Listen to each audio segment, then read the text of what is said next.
Sandy Alcantara and Chase Burns lock up in Cincinnati in a game between two National League wildcard hopefuls. No team is better at hitting left-handed pitching than the Arizona Diamondbacks. How will they fare against Chris Sale in Atlanta? And the Brewers and Dodgers continue their battle for National League supremacy in the City of Angels. We'll break down all of this and more on today's episode of The Jungle. What's cracking, Jack? Welcome back to the show, and if you're joining us for the first time, welcome to The Jungle, where we live by a code of 3 simple rules. We don't use speakerphone in public. We don't tell jokes that need explaining, and we never, ever parlay. My government name is Patrick. I go by Silverback, or SB if you're into the whole brevity thing. I handicap and produce every single Major League Baseball game every single day, along with college football coming very soon, the NFL, college basketball, and the NBA, so make sure you're subbed up to the channel. Always treat the videos like a menu. Take what you want and leave what you don't. I'm not going to get every single game right. Nobody does. The best in the world hits 60%, if that. What I do is provide professional handicapping angles and edges to help you formulate your own opinions, make your own bets, or tail mine. I don't bet every single game. I bet roughly 3 to 5 plays per day, depending on the slate.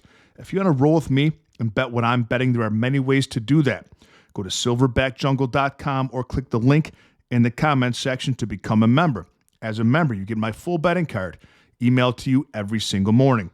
You also get access to our members-only Discord, which is worth it alone. It's a great community, a lot of good people and sharp bettors in there. You also get access to me if you'd like me to opine on any other bet that you're considering placing. You can also purchase my full betting card for a single day for just $15, or just my favorite single bet of the day for $5.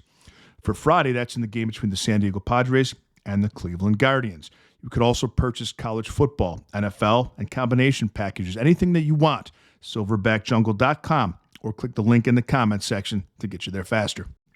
We're going out to Atlanta for Friday's Daily Sizzler. It's the Diamondbacks and the Braves. Let's get into it. Starting pitching matchup, we have Brandon Pfaadt versus Chris Sale. Rough start to the season for Pfaadt, but no starting pitcher is in better form than he right now. 4 consecutive quality starts and a stretch of 0 earned runs allowed in each of his last 3 starts, spanning a total of 20 2/3 innings. Chris Sale is the bigger name, has the better season-long stats, and also coming off of 4 consecutive quality starts. The difference is that 2 of those quality starts, he allowed 3 earned runs to the Padres and 3 to the Yankees. Bullpen-wise, Arizona is 13th ranked in the jungle. Atlanta is 7th. In snapshot form, which is their current form, I used the last 7 days. Arizona is 7th. Atlanta, 11th.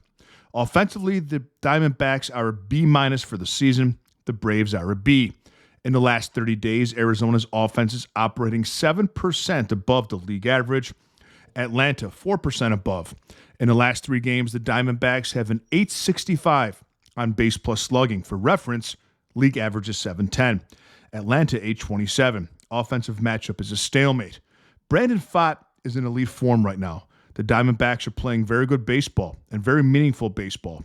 They're the number 1 team in Major League Baseball against left-handed pitching. And with a good enough sample size for my handicapping purposes, the Diamondbacks have a lineup right now that has really good numbers against Chris Sale. Corbin Carroll, 10 at-bats, 300 average. McCann, 15 at-bats, 400 average. Vargas, 8 at-bats, 375 average off of Sale. Arenado, 6 at-bats, 333. Moreno, 6 at-bats, 333. And the once dominant Braves bullpen is not the same as it once was. In fact, the Diamondbacks bullpen is in good form, better form than the Braves, as we've already covered. I think Arizona can win this game outright, but the run line opened at -125 on Fanatics, and that's within my range of -130 to +130. Arizona has covered +1.5 in 67% of games this season, 2 out of every 3. Atlanta has covered their end of -1.5 in 45% of games this season. Arizona Diamondbacks on the run line, +1.5, Fridays, Daily Sizzler. Let's go to Wrigley. St. Louis taking on the Cubs' Matthew Liberatore versus Clay Holmes. Matthew Liberatore has shown abilities to shut lineups down. He's gone 6 complete innings against the Braves on July 11th, allowing 0 earned runs, and completed that exact same task August 2nd against the Blue Jays. The problem is those performances are far and few between. He's more often the guy giving up 4 runs, as evident by his 5.51 ERA and his 1.52 whip.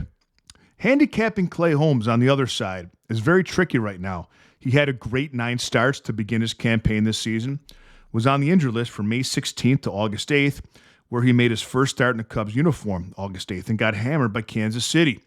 So Clay Holmes is the better starting pitcher, but it's really hard to give him that edge until we see him do something good after his injury, after being on the IL for 3 months. Bullpen-wise, St. Louis is 22nd. The Cubs are 21st.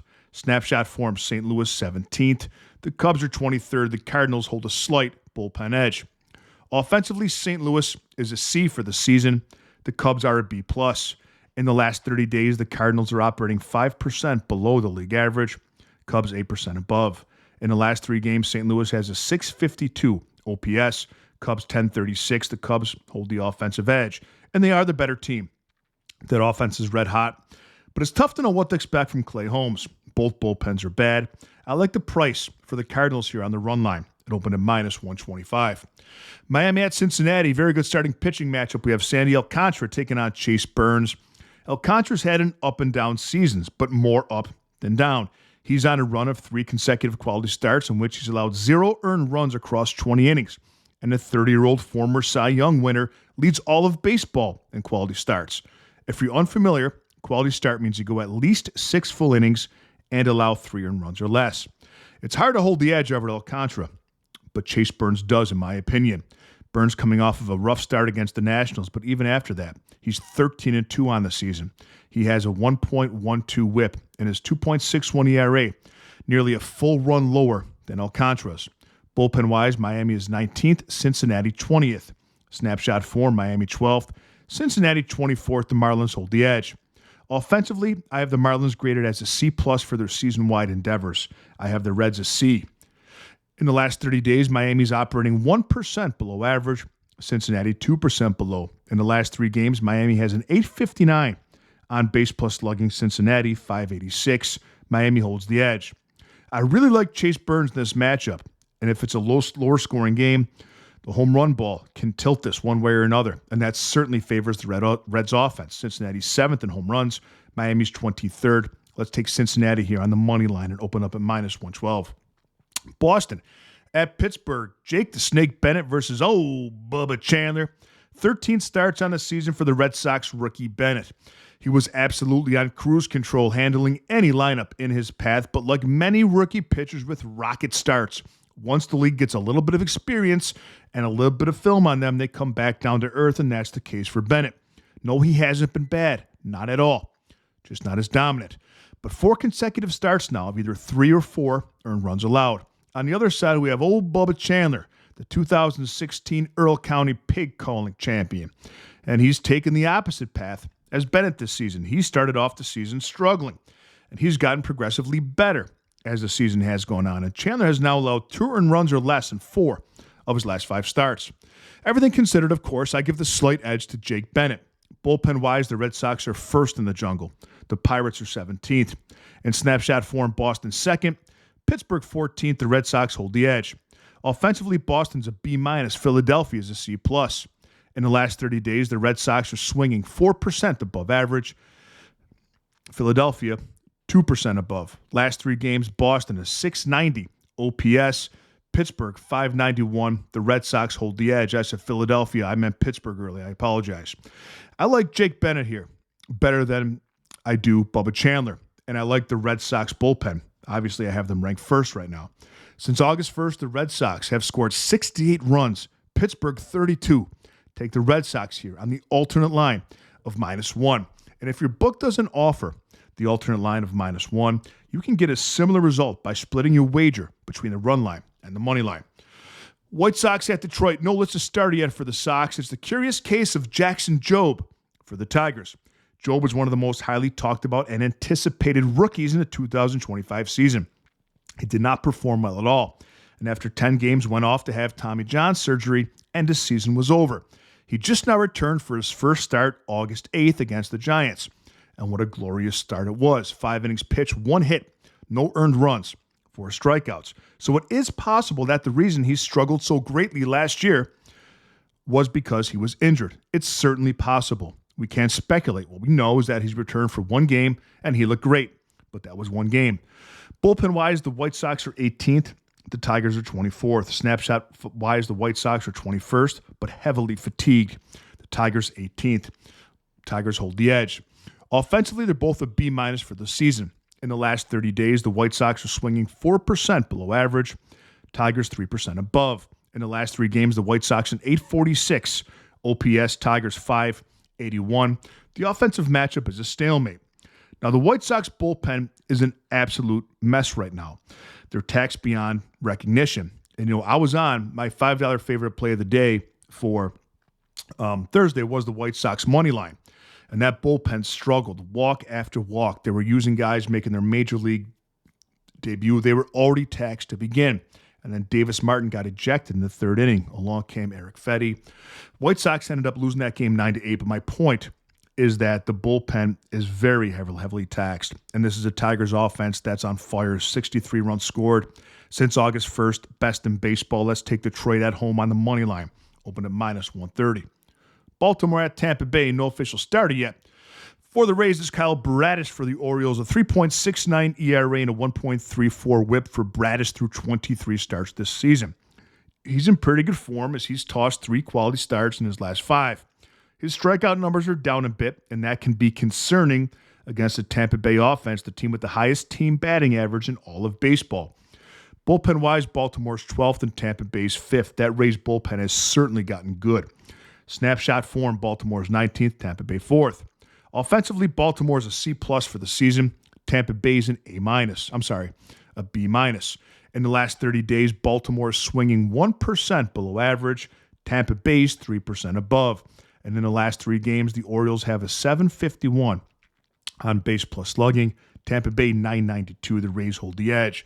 Tampa Bay is really difficult to fade right now, and even more difficult to fade at home at the Trop. Give me Tampa Bay on the run line. $5 favorite is in the game between San Diego and Cleveland. It is my favorite play on the board. If you'd like that play, go to silverbackjungle.com or click the link in the comments section. Check out everything that we offer while you're there. Washington at the Mets, Andrew Alvarez versus Robert Stock. He'll be opening up a bullpen game for the Metropolitans. Alvarez has done a good job of keeping opposing teams off the scoreboard. 2 earned runs or less allowed in 3 consecutive starts, and he's been better since being moved to the starting rotation. 1.41 whip is a little concerning, however. Stock, on the other side, has only appeared in 2 games this season. In just 8 innings, he's allowed 12 hits, 9 earned runs, and walked 5 batters. Alvarez is the better option. Bullpen-wise, Washington is 26th. The Mets are 23rd. In snapshot form, Washington 22nd. Mets 26th. Bullpen matchup is a stalemate. Offensively, the Nationals are an A- for the season. The Mets are a C+. In the last 30 days, Washington has an 870 on base plus slugging. Mets 727. Washington holds the edge. I don't mind Alvarez, and the only real trustworthy unit, in my opinion, in this game is the Nationals offense. Give me Washington on the money line. It opened at +101. Yankees at the Blue Jays. Garrett Cole versus Shane Bieber. The Biebs, baby. Cole's in good form right now. 3 quality starts in his last 4, and his good season numbers. 3.35 ERA, 1.08 whip is elite. He's certainly the better option over the Biebs, who has allowed 10 earned runs across his last 11 innings. What are you doing, Bieb? He has an ERA north of 5 and a very unhealthy 1.66 whip. Bullpen-wise, Yankees are 9th, Blue Jays 11th. Snapshot form, Yankees 8th, Blue Jays 13th. The Pinstripes hold the edge. Offensively, the Yankees are a B. The Blue Jays are a D+.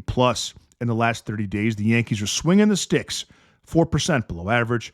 Toronto 7% below. Last 3 games, Yankees 781 OPS, Blue Jays 747. The Yankees hold the edge. They hold every imaginable edge in this game except for home field. I'll take the Yankees here on the run line. Seattle at Houston, George Kirby versus Peter Lambert. Kirby has higher numbers than we're used to from him, but he's in good form right now. 2 earned runs or less allowed in 4 of his last 5. Peter Lambert holds the edge in this matchup, however. He's easily been the Astros' most reliable starting pitcher, a 3.09 ERA and a 1.05 whip. Slippery Pete has delivered. and he's now allowed 2 earned runs or less in 7 consecutive starts. Bullpen-wise, Seattle's 14th, Houston is 8th. In snapshot form, Seattle 20th, Houston is 4th. The Astros have really turned that bullpen around. They hold the edge here. Offensively, Seattle is a D+, Houston's a B-. In the last 30 days, Seattle's swinging 6% below average, Houston 2% above. Last 3 games, Seattle is 616 on base plus slugging, Houston 523, but the Astros hold the edge. Put it on a blender. Houston has a starting pitching edge, better bullpen, better offense, and I like them at home in a meaningful game. Astros money line opened up at -130. Kansas City at the Angels, Seth Lugo versus Grayson Rodriguez. God help us all. Not great numbers for Lugo. 4.41 ERA, 1.37 whip, and 8 earned runs in his last 11 innings. But golly gee whiz, no one's got worse numbers than old Gray Rod.